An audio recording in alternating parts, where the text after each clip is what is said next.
Tunashukuru kwanza tumefika salama hapa mkoani Manyara.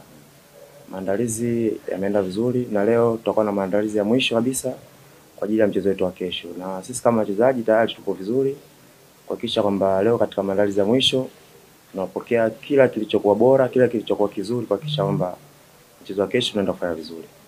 Ukiangalia kwanza kuna ratiba jinsi ilivyo, tuna mechi karibu sana, lakini uzuri kwamba tuna kikosi kipana, lakini pili ni lazima tuzicheze na lazima tupate matokeo sababu Simba ni timu kubwa.